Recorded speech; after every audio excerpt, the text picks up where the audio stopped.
नमस्कार।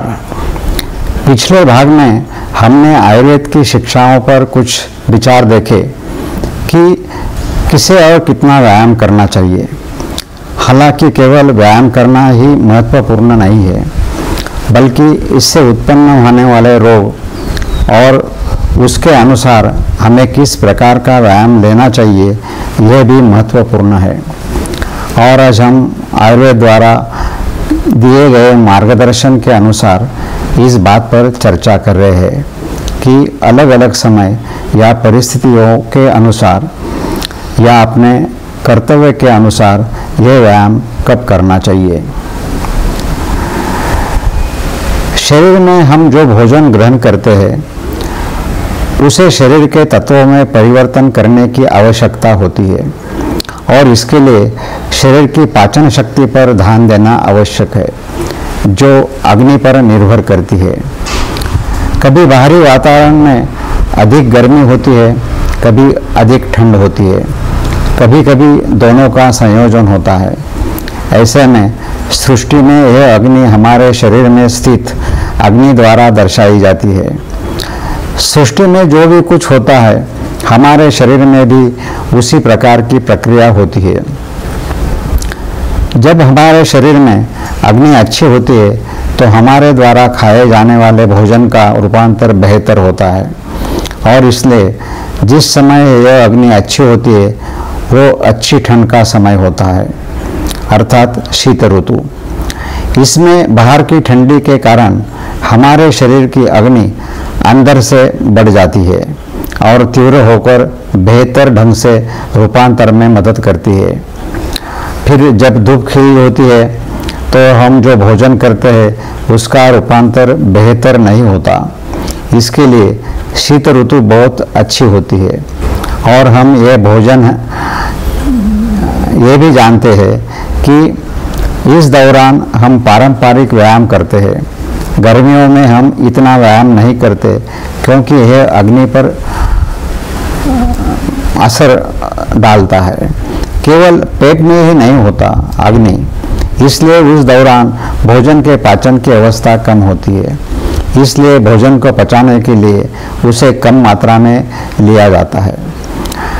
उसी तरह चूंकि बचपन, जवानी और बुढ़ापे में अलग अलग अग्नि होती है, इसलिए उस समय उस अग्नि के अनुसार अलग अलग भोजन लिया जाता है और हमें इस बात ध्यान रखकर भोजन करना चाहिए। भारतीय दर्शन और आयुर्वेद में वर्ष के 12 महीनों में 6 ऋतु होती है और हम इन 6 ऋतुओं को मोटे तौर पर ग्रीष्म, वर्षा और शीत में विभाजन करते हैं। व्यायाम और आहार के लिए सबसे अच्छी ऋतु हेमंत और शिशिर ऋतु है।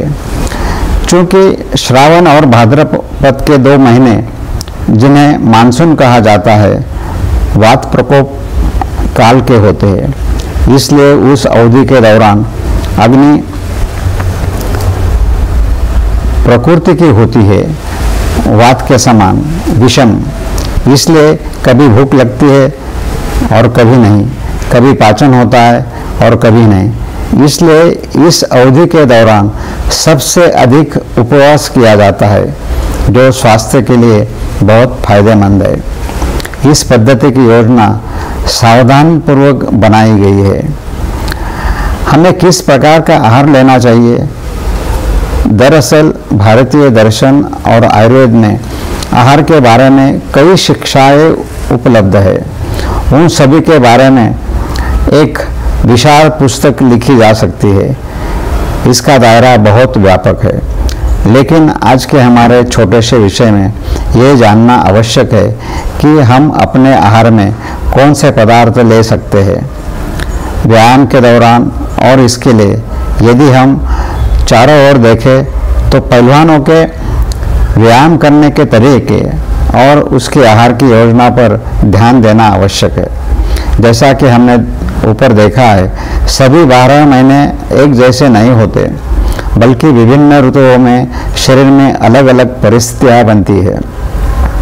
तदनुसार हमें व्यायाम और भोजन करने की आवश्यकता होती है ताकि उस समय में मौजूद अग्नि हमारी शक्ति के अनुसार शरीर में ग्रहण करने जाने वाली भोजन में परिवर्तन करते हैं। इसके लिए हम एक उदाहरण देते हैं। हम ये जानते हैं कि हमारे पूर्वज निश्चित रूप से जानते थे कि चूंकि सर्दियों में अग्नि अच्छी होती है, ये अच्छे गुरु खाद्य पदार्थों को परिवर्तन कर सकती है जो शरीर के लिए आवश्यक भी है। इसलिए चूंकि शिरा जैसे पदार्थों को पचाना मुश्किल होता है, पहलवान और अन्य लोग सर्दियों में 1.5 महीने तक हर सुबह उसका सेवन करते हैं। ये पदार्थ 12 महीने खाने वाली चीज नहीं थी और त्योहार के दौरान इसे करने का तरीका कभी कभी था। लेकिन अगर हम आज इसके बारे में सोचें तो शिरा नामक पदार्थ 12 महीने 365 दिन होटल में सुबह उपलब्ध होता है और इसे 12 महीने पौष्टिक पदार्थ के रूप में खाना उस आहार योजना की गलत धारणा हो सकती है। संक्षेप में, भारी पदार्थ, गुरु पदार्थ और शरीर को ताकत देने वाले पदार्थ तब खाने चाहिए जब अग्नि अच्छी हो। साथ ही व्यायाम भी करना चाहिए। इसलिए जब पहलवान सर्दियों में अधिक व्यायाम करते हैं तो अग्नि अच्छी होती है। बादाम जैसे शरीर के लिए उपयोगी सभी पदार्थ पचाने में मुश्किल होते हैं, लेकिन चूंकि वे उस दौरान खाए जाते हैं इसलिए अग्नि अच्छी होती है और व्यायाम भी अग्नि को बढ़ाता है, इसलिए उन्हें उस दौरान खाया जाता है। ध्यान दें कि पहलवान सर्दियों में ज़्यादा व्यायाम करते हैं जो बाकी 12 महीनों में उतना नहीं करते। चूँकि ये उनका पेशा है इसलिए वे 12 महीने व्यायाम करते हैं, लेकिन सर्दियों में सबसे ज़्यादा करते हैं, गर्मियों में कम करते हैं, बरसात में कम करते हैं। और इसी तरह चूँकि अग्नि अपनी समय पर बदलती है इसलिए उनका आहार भी बदलता है। और अगर कोई ऐसा नहीं करता तो डाइट प्लान बनाने से वो बीमार पड़ सकता है। साथ ही उनके काम की प्रकृति, उनके पेशे की प्रकृति, इसका और ध्यान देना चाहिए और इस सबको साथ मिलाकर एक साथ अच्छा प्रभाव हो सकता है, अन्यथा ये संभव नहीं होगा। मैं आपको एक उदाहरण देता हूँ। हमने देखा है कि एक व्यक्ति जो पेशे के रूप में पहलवान बनना चाहता है उसे कैसे व्यायाम करना चाहिए और फिर उसे कब शुरू करना चाहिए, उसे बचपन खत्म होने के बाद करना चाहिए। ऐसा व्यायाम और आहार योजना समय के अनुसार होनी चाहिए।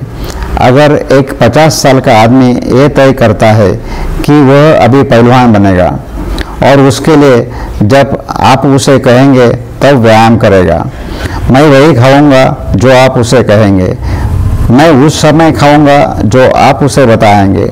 मुझे बताओ, क्या यह सब 50 साल के बाद पहलवान बन सकता है? उसका उत्तर है नहीं। इसका मतलब है कि अगर यह उस अवस्था में उस समय अग्नि के अनुसार और ऋतुओं के अनुसार और उम्र के अनुसार किया जाए तो यह फायदेमंद होगा, अन्यथा ऐसा नहीं होगा। हमें यह ध्यान में रखना चाहिए। इसलिए बचपन, जवानी और बुढ़ापे को बंदा आंखों से न देखते हुए हमें अपने मन की किसी व्यक्ति का ध्यान रखना चाहिए। किसी भी क्षण कुछ भी कर सकते हैं, कोई भी पेशा चुन सकते हैं, किसी भी समय कुछ भी कर सकते हैं और इस संबंध में उत्पन्न होने वाले विकारों पर विचार करके इस मार्ग पर चलकर ये सब बातें करें तो कुछ लाभ मिल सकता है। कोई एक सलाह उपयोगी नहीं होती, बल्कि सभी सलाहों पर एक साथ विचार करना चाहिए और बाद में अपना कर्तव्य काम और व्यवसाय करना चाहिए। सब्सक्राइब कीजिए, शेयर कीजिए। धन्यवाद।